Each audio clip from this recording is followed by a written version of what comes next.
पिछले अध्याय lesson first विश्व युद्धोत्तर अंतर्राष्ट्रीय प्रवृत्तियां में हमने कुछ भाग कर लिया। आज मैं साम्राज्यवाद एवं उपनिवेशवाद के अंत का अंतर्राष्ट्रीय राजनीति पर क्या प्रभाव पड़ा इसके बारे में बताऊंगी।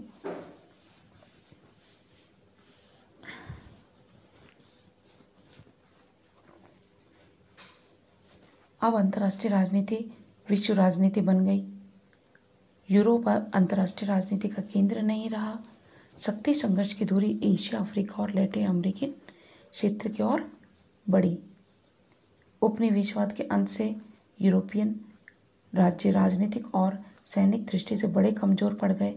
उपनिवेशवाद के अंत से कुछ नई महाशक्तियों के उदय की संभावनाएं भी बनी। इस दृष्टि से दो राज्यों के नाम प्रमुख हैं, भारत और चीन। एशिया और अफ्रीकी लोगों के उदय से यूरोपियन सभ्यता और संस्कृति की मान्यताओं पर भी कुठाराघात हो गया। व्यवहारिक राजनीति में यूरोपीय महाशक्तियां अब एशियाई और अफ्रीकी राज्यों के मतों पर निर्भर हो गई। कम से कम संयुक्त राष्ट्र संघ में तो उनकी इन देशों पर निर्भरता एक कटु सत्य बन गई।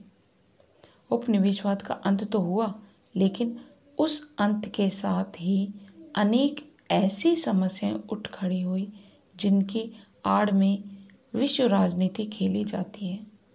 जैसे भारतीय उपमहाद्वीप में ब्रिटिश औपनिवेशिक साम्राज्य 1947 को एक दृष्टि से समाप्त तो हो गया, किंतु उपनिवेशवाद भारत को दो ऐसे अस्वाभाविक टुकड़ों में बांट गया कि यह उपमहाद्वीप अन्य शक्तियों की राजनीति का अखाड़ा बन गया। चीन उपमहाद्वीप में साम्यवादी चीन की प्रतिष्ठा कायम हो गई, किंतु पास के समुद्र द्वीपों ताइवान की समस्या आज भी बनी हुई है। अनेक अफ्रीकी राज्यों में गोरे और अफ्रीकी निवासियों के आपसी संबंध जटिल अंतर्राष्ट्रीय राजनीतिक समस्या में परिवर्तित हो गए। अगला पॉइंट लिखिए, महाशक्तियों की संख्या में कमी।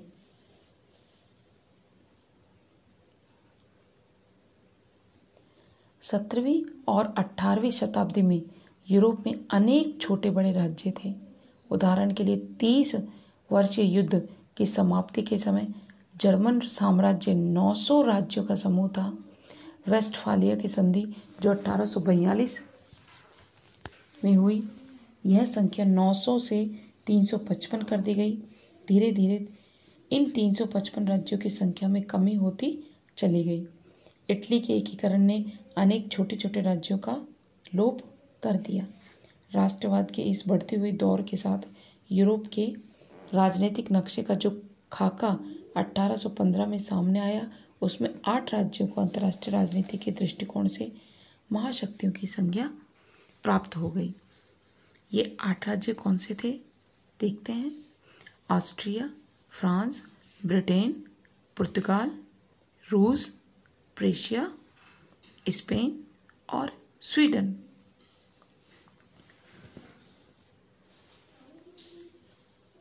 इन 8 राज्यों में से 3 पुर्तगाल, स्पेन और स्वीडन केवल नाम मात्र की ही महाशक्तियां थी और ये राज्य जल्दी ही महाशक्तियों की संज्ञा से तो ओझल ही हो गए।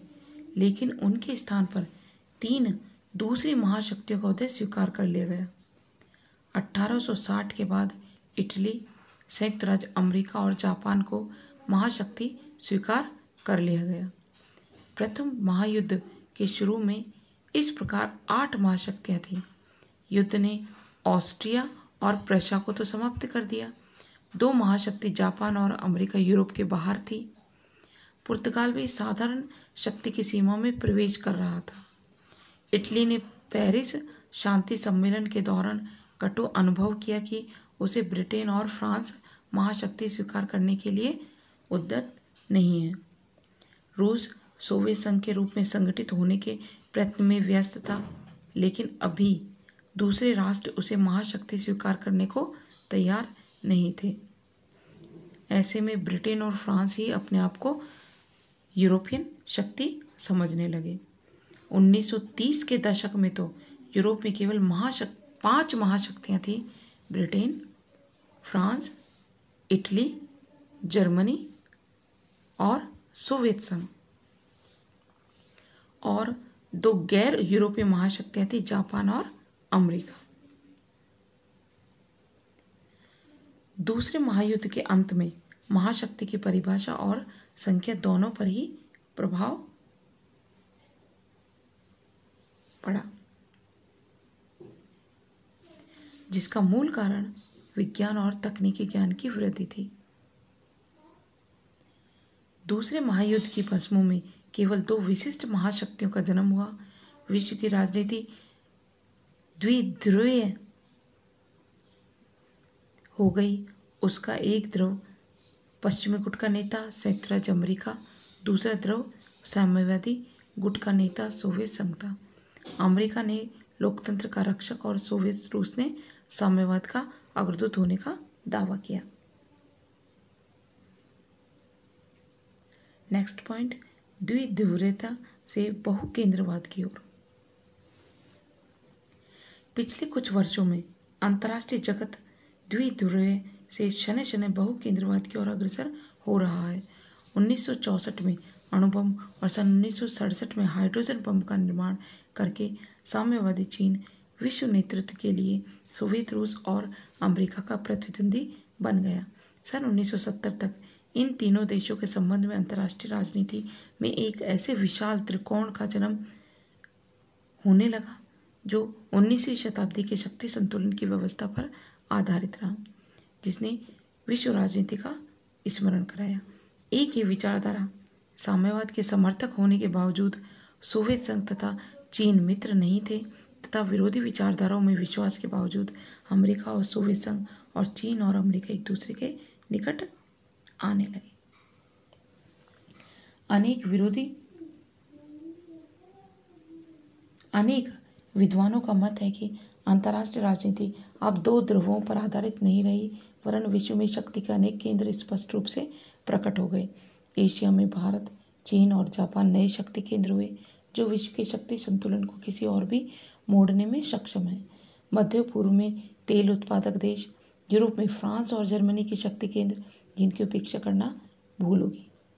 नेक्स्ट पॉइंट, तीसरे विश्व का बढ़ता हुआ महत्व। एक समय ऐसा था कि एशिया और अफ्रीका और लैटिन अमेरिका के विकासशील देशों को उपेक्षा की दृष्टि से देखा जाता था, किंतु आज तीसरे विश्व के जो नवोदित राष्ट्र हैं, जो अविकसित हैं किंतु छोटे होने के बावजूद भी अपनी संख्यात्मक शक्ति के कारण संयुक्त राष्ट्र संघ में अपनी महत्वपूर्ण भूमिका का निर्वाह करते हैं। महासभा में अपनी संख्या बल के कारण विकासशील देश निर्णय प्रक्रिया को प्रभावित करते हैं, इस स्थिति में है। नेक्स्ट पॉइंट, उत्तर बनाम दक्षिण संघर्ष।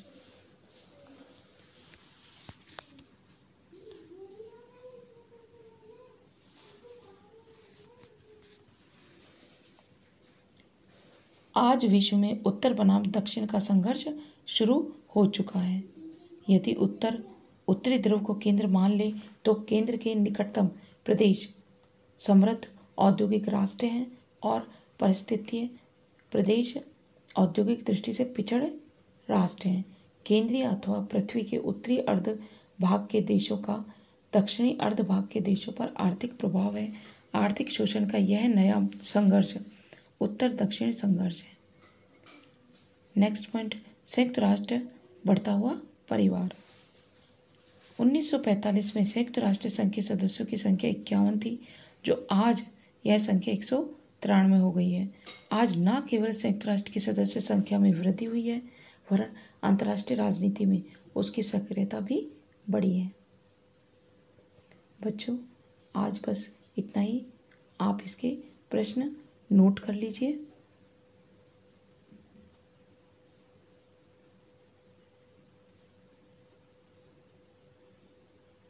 निबंधात्मक प्रश्न मैं आपको दे देती हूँ। प्रश्न 1,